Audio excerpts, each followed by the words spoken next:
forcing them to work as slaves, barely getting by in terrible living conditions, thrown to the slums, and they can literally die on a whim with nobody caring. Sheesh. This is the story of DUET Night Abyss, or at least one half of it. Good morning, Arcs. My name is Azalera, and welcome to Shilly's, because I'm about to spice things up here and tell you more about how DUET Night Abyss's story is the main reason why I'm particularly interested in this game. If you're anywhere remotely interested in DUET Night Abyss, you've probably heard by this point that it was a gacha game that now removed the character gacha, so you can get every character and weapons for free by playing in the game. Or the fact that it's literally just waifu frame, or well, Warframe with anime waifus instead. But I'm actually not going to talk about any of the game systems and everything, even though I've played basically like every game test since the very first technical alpha. You can see all my live streams on my channel. Damn. So anyways, before we begin here, I'm just going to put a disclaimer that every single footage that you're seeing is either the official trailer footage or just random footage from my older live streams. So everything is not going to be exactly as the final product, aka the game release. So please keep that in mind if you see anything weird on like the cutscenes or like some janky looking animations, etc, etc, okay? Oh, and one more thing, I'm actually not gonna spoil the story outside of just the prologue and the lore of the world, so don't worry, I wouldn't be so mean to spoil a good story like that. It's a free game anyways, so enjoy the story when it comes out. Anyways, enough of the yap fest, let's get back into the actual story and world lore analysis, or breakdown rather. In the world of Atalasia lies an ancient humanoid species that live all over the continent with innate magical powers called the Charons. The humans, which in Atalasia is called the Solarians, in the past actually used to work hand in hand with the Charons. They would work together to gather up rare earth minerals in order to advance their technology, and eventually founding the very first country and many other human establishments that follows. While throughout the history of the world, many of the Charons actually played a very important role in human history and impacted the overall strength of various countries. However, everything changed when the Big War happened. Around close to 20 years before even the birth of our characters in the story, a huge war happened which ended in the crushing defeats of the Charons. On the surface, it might sound like a very big battle between the magic sorcerers of the Charon race, because after all they are demonic in nature. But the truth really is, it was actually a very one-sided slaughter, because in the Charon society, those skilled in magic is a very small minority. Most of the Charons in society are actually just tillers of soil, laborers with callous hands, street vendors hawking their wares. A large majority of the Charon populations are those that will never be able to use magic at all, and are absolutely ordinary people that just can't hurt others. Due to this, the fact of them even thinking to fight back against the Empire is just way too costly. Instead, they choose to keep themselves and their loved ones alive by following the demands of the Empire. Within the confines of the story of DUET Night Abyss, you're playing as a Charon character who actually doesn't live anywhere near the big cities, so for the first time through the eyes of your protagonist, you are seeing the discrimination and how the lives of people actually are affected by all of this, which you as a character have nothing to do with, never seen, never experienced, and never even interacted with a human before all of this happened. Because you, like many other Charons after the war, actually just moves completely away from human settlements and live far, far away in very, very isolated places like islands. And overall, personally, I think this is a very, very interesting way to do storytelling, because you as a player, yes, you watching this video right now, is actually going to experience everything that your character is experiencing through their eyes for the very first time. That's crazy. So there's a pretty good level of immersion right here. That's and crazy. I hope you all will So, oh my god, they hate us. We slaughtered them. Oh my god, what a story. What a story. We don't know this. We're on an island, I guess. We don't really know. What the fuck? enjoy it as much as I did.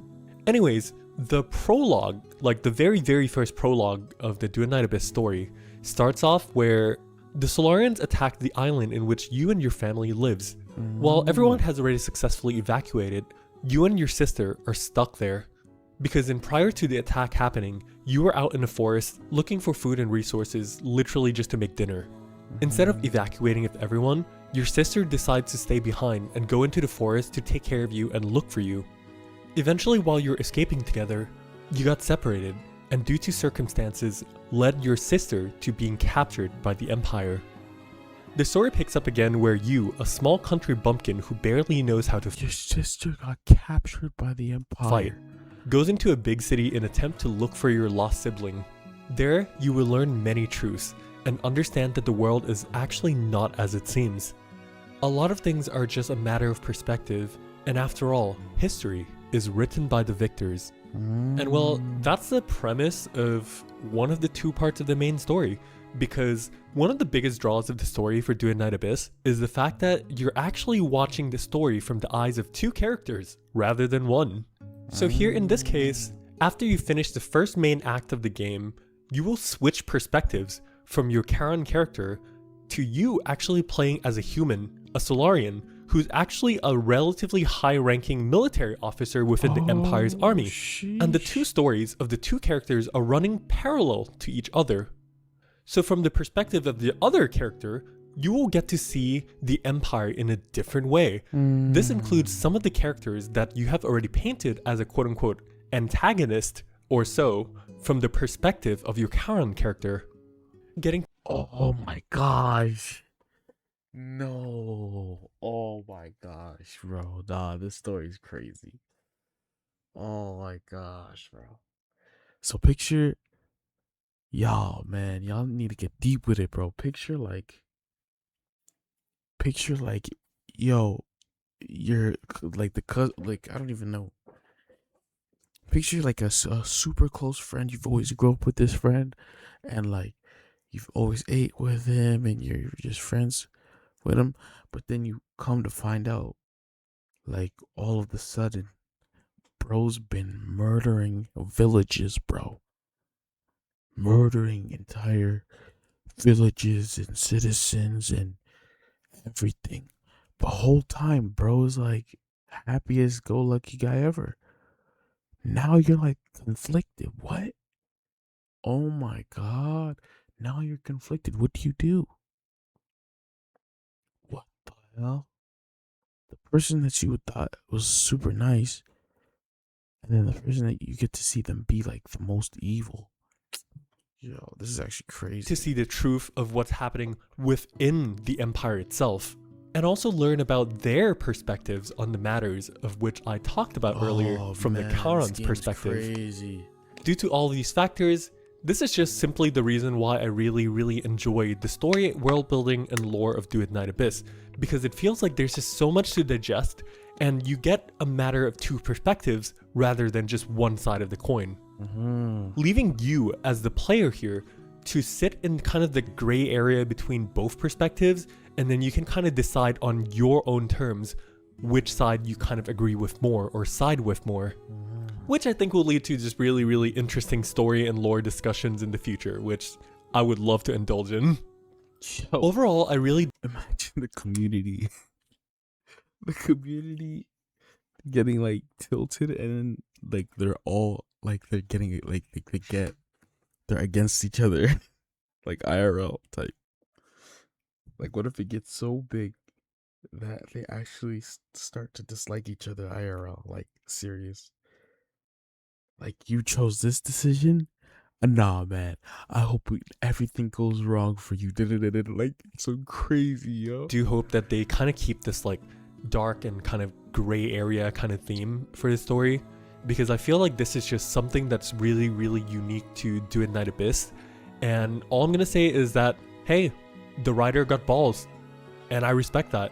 I feel like it's been such a long time where I've played these kinds of games where everyone is always like scared of the media. We're like, oh man, like we don't want to Taking risks, bro. That's what we need, show bro. this character dying, or like we want to make sure that everyone is completely alive or something like that, right? Yeah, I know. And I'm gonna paraphrase what I read in an interview with the game's director right here, but the biggest point about DUET Night Abyss removing the gacha isn't exactly quote-unquote a marketing move, but they wanted to actually tell a good story that is not tied down by the gacha system style of storytelling, where it kind of more or less feels like a big companion quest or something like that, where it's like, oh, every patch you need to focus the character on like this one new character coming out or something, right?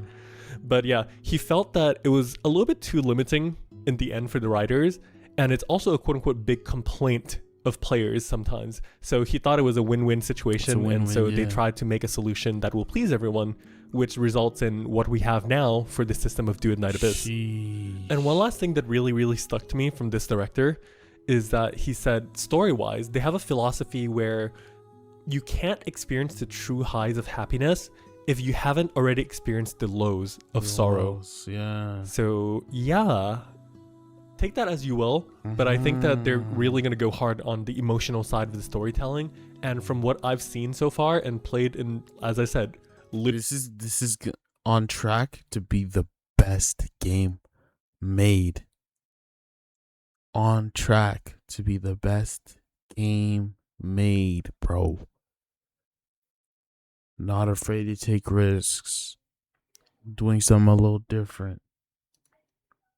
This is what makes things successful. literally every playtest ever since the inception of the game. Well, I'm in. Even if I'm not going to grind the game every day or something like that, I'm still always going to come back to the story because it's just one of those stories which I think has a lot of potential and I just personally really enjoy. And it also does help that even the small side quests in the game do help expand with the world lore and just a lot of things that really make you see the perspective of how it feels like to live in this kind of society. Like for example, one of these side story quests, we actually give medicine to a Karen bard who's been ravaged by poisons after getting kidnapped, tortured for sports, and she can finally actually speak and use her voice for the very first time in years. And that's crazy to me. Yeah. But what do you think? Would you be giving DUET Night Abyss' story a go?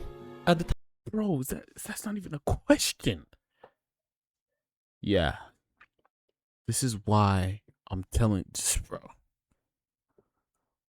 Bro, this I told you, bro. This is, what did he say? Somebody said I've been following the channel for 3 years. I knew. Somebody had a comment like that.